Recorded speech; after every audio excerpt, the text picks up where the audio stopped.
하나님의 말씀 보겠습니다. 하나님의 말씀은 요한복음 11장 17절로부터 44절까지의 말씀을 교독을 합니다. 신약성경 165쪽에 있습니다. 요한복음 11장 17절로부터 44절까지의 말씀 교독하겠습니다.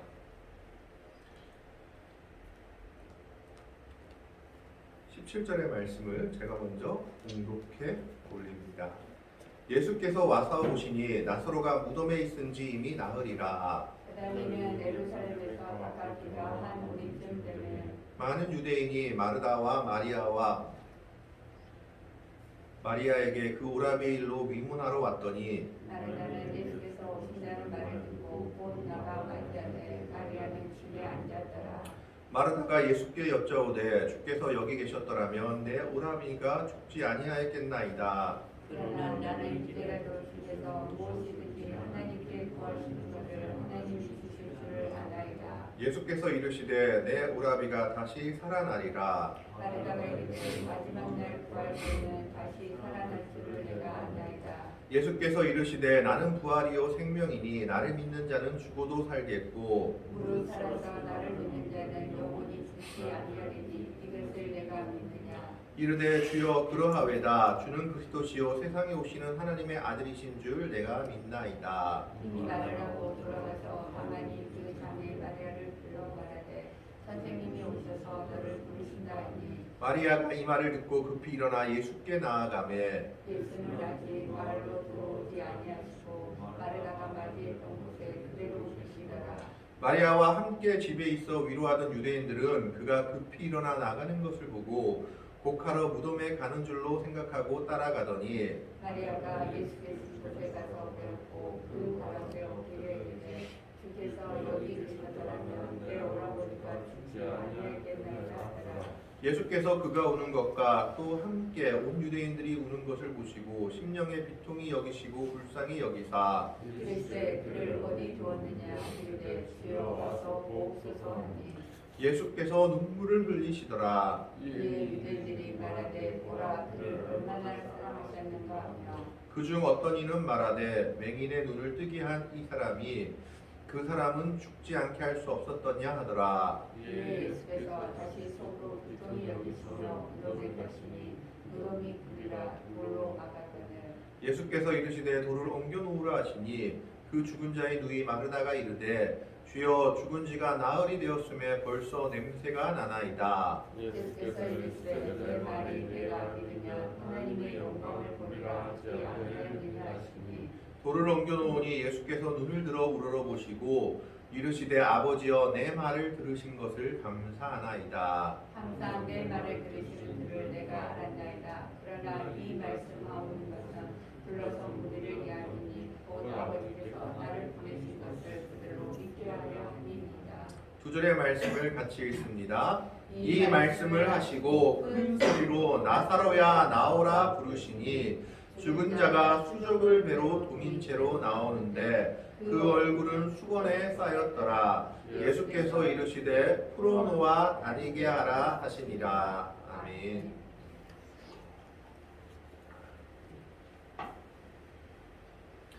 오늘 말씀은 우리가 잘 아는 예수님께서 죽은 나사로를 다시 살리시는 말씀입니다. 이 나사로를 다시 살리시는 이 이적은 요한복음에 기록된 7번째 이적에 속해 있습니다. 요한복음에는 다른 복음서에 없는 이적들이 많이 실려 있는데 그래서 그 이적들 중에 7번째가 오늘 죽은 나사로를 살리신 이야기입니다.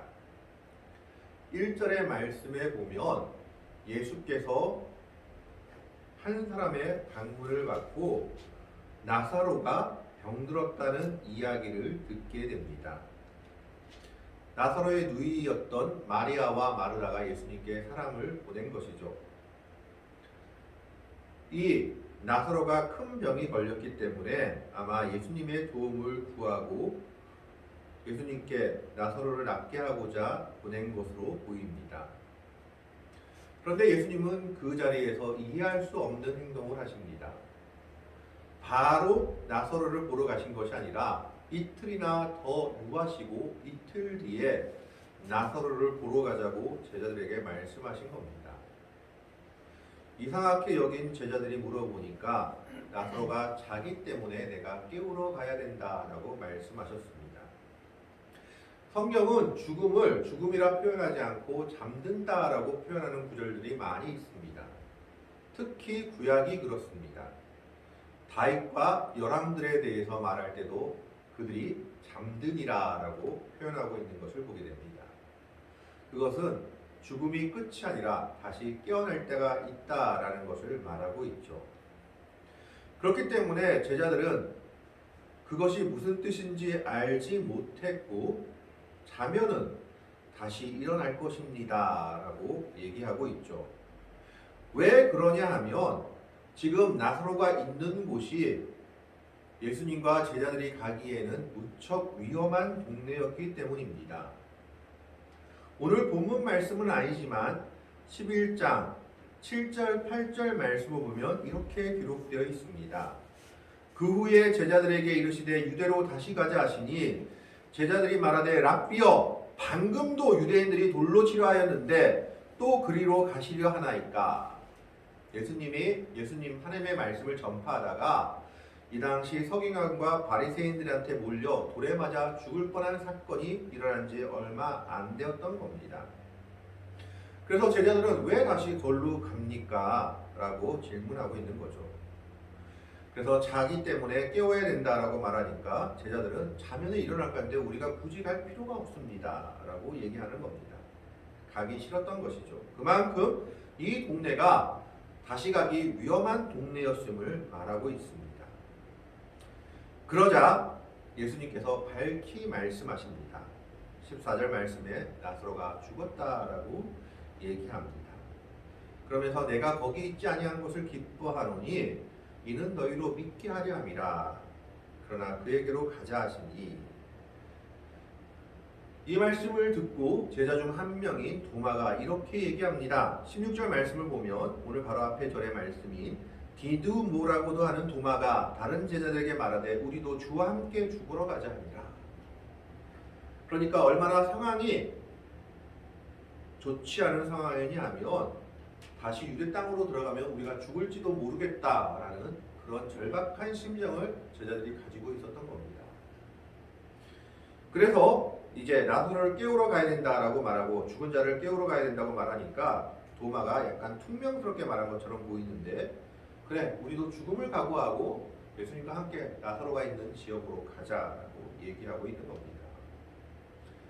그렇다고 예수님께서 이틀을 유하신 것이 이틀을 늦게 출발하신 것이 죽음이 두려워서 출발 늦게 하신 것은 아닙니다. 그렇다면 그 이유가 무엇일까요? 그 이유는 이 당시 유대인들과 간섭과 큰 관련이 있습니다. 17절 말씀에 보면 예수께서 와서 보시니 나사로가 무덤에 있은지 이미 나흘이라.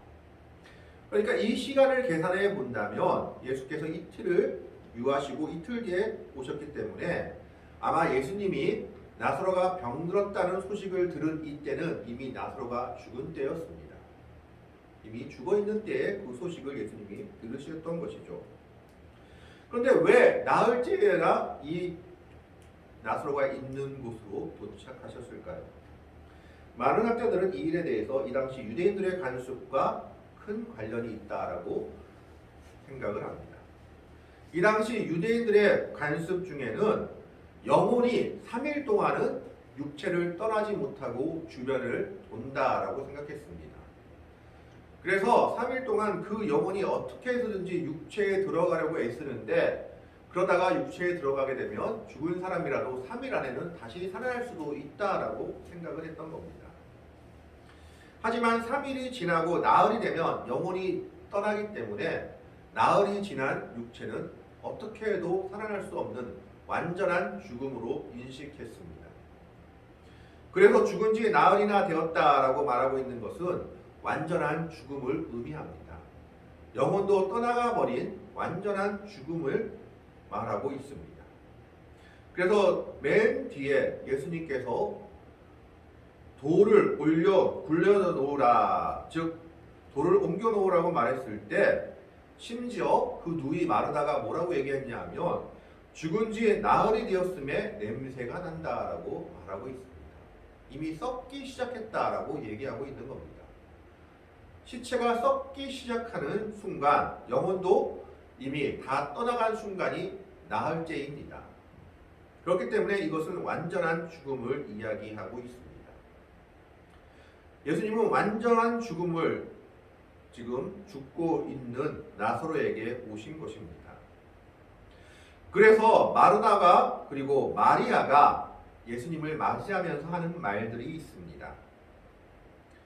21절의 말씀에 보면 마르다가 예수께 여짜오되 주께서 여기 계셨더라면 내 오라비가 죽지 아니하였겠나이다. 그리고 마리아도 예수님을 만나서 뭐라고 얘기합니까? 마리아도 32절에 마리아가 예수 계신 곳에 가서 배웠고 그 발 아래 엎드려 이르되 주께서 여기 계셨더라면 내 오라비가 죽지 아니하겠나이다 하더라. 그들의 믿음이 바로 여기까지였던 겁니다. 예수님이 계셨다면 그 큰 병 중에서도 주님이 낫게 하셨을 거지만 그 이상은 예수님이라 해도 하나님이라 해도 힘들다라는 이야기입니다. 그들은 거기에 제한을 두어 버린 겁니다. 예수님은 병자를 고치시기까지는 하지만 이미 죽은 지 나흘이나 되는 내 오빠에 대해서는 어떤 힘도 쓸 수 없는 사람입니다 라고 생각했던 겁니다. 그들은 스스로 예수님께 제한을 걸고 있습니다. 예수님이 여기 계셨더라면 내 오라비는 죽지 아니하였을 것입니다. 그러나 이미 죽은 내 오라버니 나사로는 어떻게 할 수가 없습니다가 그들의 믿음이었던 것입니다. 아마 그들은 예수님이 죽은 자를 살리신 이야기를 분명히 들었을 겁니다. 왜냐하면 마가복음 5장에 보면 달리다굼 소녀야 내가 내게 말하노니 일어나라 라고 말해서 죽은 소녀를 일으킨 사건이 기록되어 있습니다. 그렇기 때문에 그들은 아마 죽은 자를 살리신 예수님에 대해서도 분명히 들었을 것인데 왜 이런 반응을 보이고 있을까? 아마 그것은 그 소녀는 죽은 지 바로 예수님이 들어가셨고 나사로는 이미 죽은 지 나흘이나 되었기 때문에 영혼도 떠나고 그들은 이 일에 대해서는 어떤 일도 할 수 없다고 여겼을 겁니다. 이미 완전한 죽음을 맞은 나사로는 예수님도 어찌할 수 없다라는 겁니다. 그래서 그들의 한탄은 딱 한 가지였죠. 자신들의 오라버니가 살아계실 때 예수님이 계셨으면 오라버니는 죽지 아니하였을 것입니다. 그러나 이미 죽은 이때에는 어쩔 수 없다라는 겁니다. 우리도 때로는 주님에 대해서 하나님의 일에 대해서 한계를 우리도 모르게 두게 됩니다. 왜냐하면 우리의 세상 지식과 우리의 관념이 하나님은 여기까지입니다 라고 생각하게 만들기 때문입니다. 바로 마르다와 마리아가 그랬습니다. 주님이 여기 계셨더라면 내 오라비는 죽지 아니하겠습니다. 그러나 이제는 어쩔 수 없습니다 라는 겁니다. 이때 예수님께서 소망의 말씀을 마르다에게 이야기하십니다.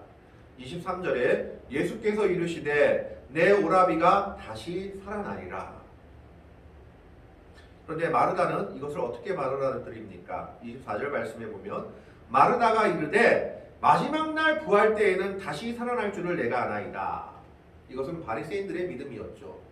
사두개인들은 죽으면 모든 것이 끝난다라고 생각했지만 바리새인들은 천사도 있고 부활도 있다, 천국도 있다라고 생각했습니다. 그리고 이것은 메시아 사상으로 이어져서 유대인들은 마지막 때에는 자기들이 다시 다 부활해서 하나님의 선택을 받게 될 것이다 라고 생각했습니다. 그래서 예수님께서 나사로가 살아날 것이다 라고 말한 것을 마르다는 마지막 날 부활 때 저 먼 훗날의 이야기로만 생각했던 겁니다. 그래서 그는 믿음이 있다라고 생각해서 마지막 날 부활 때 살아나겠죠. 그건 저도 믿습니다 라고 얘기하고 있는 겁니다. 그러자 예수님께서 다시 말씀하십니다. 예수께서 이르시되 나는 부활이요 생명이니 나를 믿는 자는 죽어도 살겠고 무릇 살아서 나를 믿는 자는 영원히 죽지 아니하리니 이것을 내가 믿느냐. 이것을 잘못 해석하면 예수 믿으면 영원히 죽지 않는다. 이것이 참된 믿음이다 라고 잘못 이해하는 사람들이 있습니다. 신천지가 그렇게 가르치죠. 안 죽는다라고. 그런데 이것은 그 말씀이 아니라 예수님이 죽음을 이기고 승리하셨다라는 이야기입니다. 예수님을 받아들이지 못한 이전에는 우리는 죽음의 권세 앞에서 참으로 깨지고 굴복할 수밖에 없는 존재였다면, 예수님을 믿게 된 우리는 죽음을 뛰어넘는 영생의 소망을 가진 존재들로 변화되었다라는 겁니다. 그래서 예수님께서는 자신이 부활이요 생명이요 죽음의 권세를 깨트린 자임을 이야기합니다. 나를 믿는 자는 죽어도 살겠고 무릇 살아서 나를 믿는 자는 영원히 죽지 아니하는다. 영원한 생명의 시간을 가지게 될 것이다 라는 뜻입니다. 원의 뜻을 보면 영원한 생명의 시간을 가지게 될 것이다. 이것을 내가 믿느냐? 영생을 우리가 누리게 될 것이다 라는 것입니다. 다시 살아나는 부활의 소망, 그것도 심판의 부활이 아니라 의의 부활, 하나님의 사랑의 부활로 우리가 일어나게 될 것임을 말하고 있는 겁니다. 그러자 마르다가 자신의 신앙 없음을 고백하며 이렇게 얘기합니다. 이르되 주여 그러하외다. 주는 그리스도시요 세상에 오시는 하나님의 아들이신 줄 내가 믿나이다. 그는 예수님이 메시아이심을 고백하며 자신의 믿음이 한정되어 있음을 이야기하고 있는 겁니다. 그러고 나서 마리아를 불러서 예수님이 너를 찾는다라고 얘기했을 때 이 마리아도 급히 일어나 예수님을 맞이하면서 마르다와 똑같은 말을 합니다. 주께서 여기 계셨더라면 내 오라비가 죽지 아니하였겠습니다. 역시 그의 신앙도 그 이상을 뛰어넘지 못하고 있는 겁니다. 그러나 예수님께서 요구하시는 것은 무엇입니까? 바로 그 순간에도 주님께서는 역사할 수 있다라는 믿음을 가지기를 원하셨던 겁니다. 주님에 대해서 제약이나 제한을 두는 것이 아니라 죽은 지 나흘이나 되는 나사로라 할지라도 주님의 뜻이 있다면 생명을 힘을 얻을 수 있다라는 것을 보여주기 원하셨던 겁니다. 그러나 마르다도 마리아도 그 믿음까지 이루지 못하고 슬픔에 잠겨 있었습니다. 그래서 33절 말씀에 예수님의 마음에 대해서 이렇게 기록하고 있습니다. 예수께서 그가 우는 것과 또 함께 온 유대인들이 우는 것을 보시고, 아마 나사로가 여러 사람들에게 좋은 영향을 끼쳤던 것 같습니다. 마르다와 마리아뿐만 아니라 그 장례식에 온 유대인들이 나사로를 위해서 슬퍼하고 있었던 겁니다. 그런데 그 말씀을 보시고 예수님은 어떤 마음을 가지셨느냐? 심령에 비통히 여기시고 불쌍히 여기사, 두 가지 감정을 가지고 있습니다. 비통히 여기셨다. 그리고 불쌍히 여기셨다. 비통히 여기다라는 원어는 엠브리 마오 아이라고 하는데, 이것은 원래는 말이 콧김을 낼 때 쓰는 단어라고 합니다. 그런데 이것이 사람에게 쓰이면 분노라는 단어로 쓰인다고 합니다. 막 씩씩거리다, 화를 주체하지 못하다, 이런 뜻이라는 것입니다. 그렇다면 예수님은 무엇 때문에 비통히 분노하셨을까요? 자신을 믿지 않는 마르다와 마리아와 사람들 때문에 분노하셨을까요? 38절에 보면 예수님이 나사로의 무덤에 가면서 다시 한번 비통히 여기십니다. 이에 예수께서 다시 속으로 비통히 여기시며 같은 단어를 쓰고 있죠. 아까도 말했지만 이 비통이라는 것은 분노하다라는 의미입니다. 예수님은 사람들을 보고 분노한 것이 아니라 죽음 너머에 있는 존재를 보고 분노하고 있는 겁니다. 사람들에게 죽음을 가져올 수밖에 없게 한 존재, 사단의 권세 아래 짓눌려서 짓밟혀 살고 있는 사람들의 모습을 보고 예수님은 분노하고 계신 겁니다. 그 사단의 권세를 보고 분노하고 계시며 노하고 계신 겁니다. 그러나 그 사람들을 보고는 불쌍히 여기셨습니다. 예수님께서는 인간의 감정을 완전히 지니신 분이시기 때문에 예수님은 형제를 잃은 슬픔, 가족을 잃은 슬픔을 온전히 공감하고 계신 겁니다. 사람의 감정으로는 그들을 불쌍히 여기시고 측은히 여기셨지만 그 죽음의 권세를 가지고 있는 존재에 대해서는 분노하고 계신 겁니다. 그러면서 예수님은 그 죽음의 권세를 깨뜨려 버리고자 합니다. 유대인들은 예수님이 눈물을 흘리는 것을 보고 두 가지를 이야기하고 있습니다. 36절에 이에 유대인들이 말하되 그를 얼마나 사랑하셨는가 하며 예수님과 나사로의 관계가 깊었구나 라는 것을 알게 됩니다. 두 번째는 37절에 그중 어떤 이는 말하되 맹인의 눈을 뜨게 한 이 사람이 그 사람은 죽지 않게 할 수 없었느냐 하더라. 아니 다른 사람들을 다 고치는 사람이 자기가 그렇게 사랑하는 나사로 한 명은 그 죽음도 막지 못했느냐 하는 비아냥입니다. 두 가지 감정을 그들도 보이고 있죠. 정말 사랑하셨구나. 두 번째는 죽음 앞에서는 저 사람도 별 수 없는가 보다라는 이야기였습니다. 이 말을 듣고 예수님은 다시 비통히 여기며 나사로의 무덤으로 가십니다. 여기서 재미있는 것은 예수님은 나사로가 죽은 조문하고 있는 집에 들어가지 않으십니다. 사람들이 조문하러 왔는데 이 조문하러 온 집에 절대 들어가지 않으십니다. 왜 그럴까요? 나사로는 다시 살아날 것이기 때문에 예수님은 그 집에 조문할 필요가 없다는 것을 몸소 보여주고 있는 것이죠. 그러면서 무덤에 가서 예수님께서 그 무덤을 막고 있는 돌을 옮기라고 이야기합니다. 우리말로는 좀 이해가 안 되죠. 우리는 무덤을 흙을 파고 그 안에 묻으니까 왜 돌이 나오지 싶은데 유대인들의 무덤은 우리와 달리 굴이라고 합니다.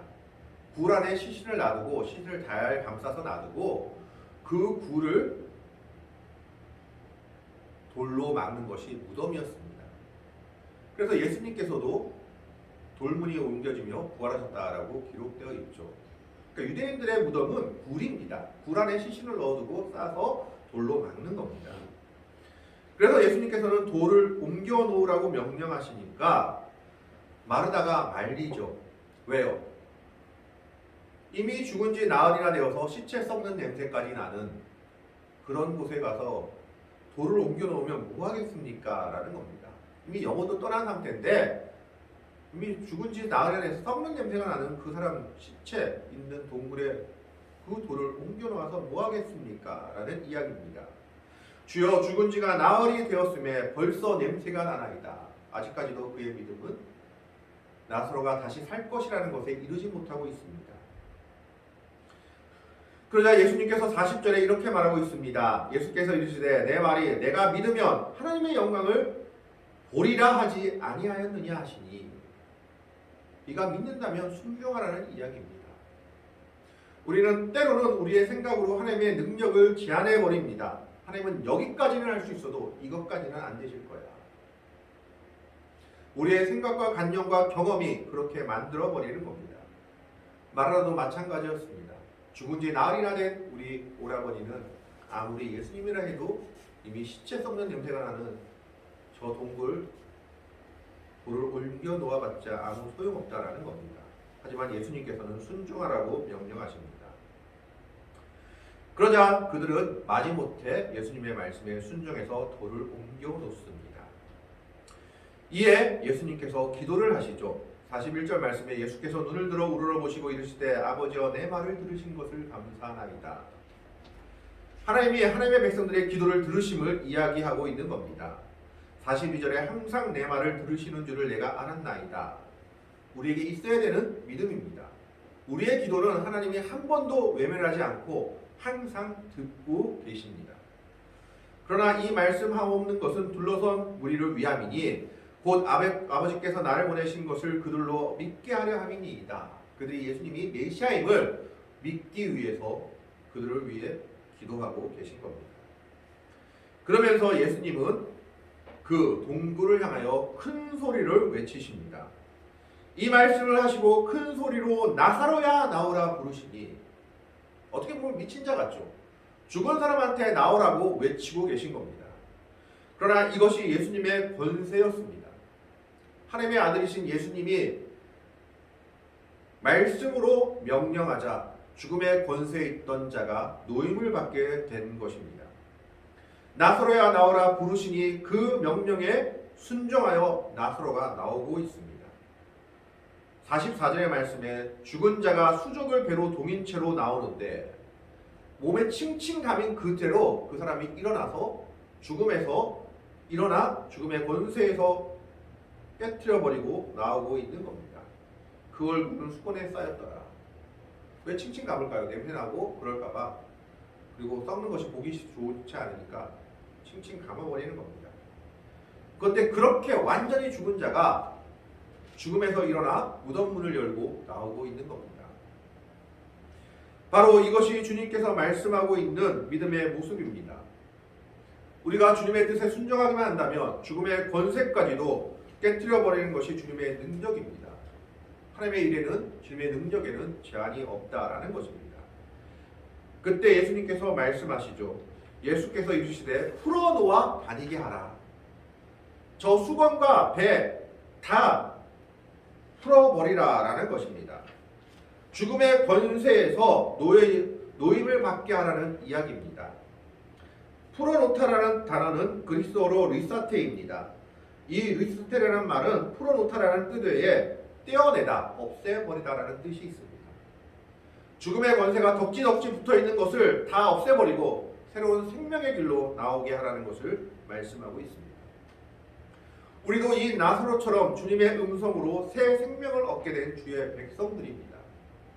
우리가 해야 할 것은 바로 죽음의 권세가 붙어있는 수건과 배, 덕지덕지 붙어있는 그것들을 떼어내버리고 새로운 부활의 생명의 모습으로 우리는 살아가야 합니다.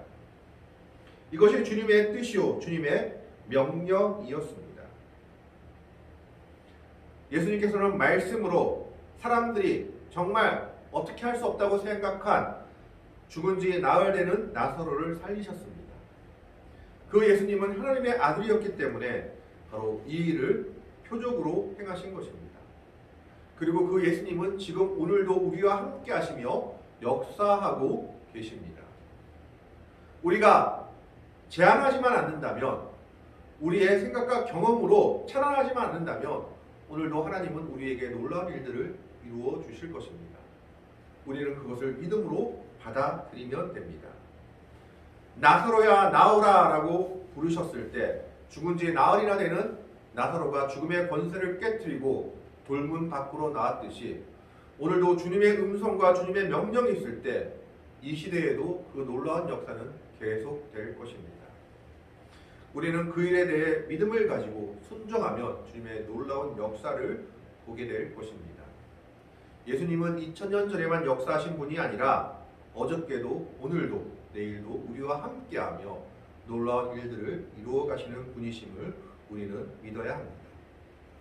나사로야 나오라 라고 부르셨을 때 나사로가 죽은 지 나흘이나 되었어도 죽음의 권세를 깨뜨리고 나왔듯이 오늘 우리들에게도 주님의 음성이 들렸을 때 우리가 그 음성에 순종하면 주님은 놀라운 역사를, 놀라운 일들을 이루어 주실 것입니다. 그 주님의 음성을 듣고 주님의 말씀에 순종하며 나아갈 수 있는, 그런 말미암아 정말 복되고 아름다운 믿음의 놀라운 체험을 가질 수 있는 성도들이 될 수 있기를 주님의 이름으로 간절히 축원합니다.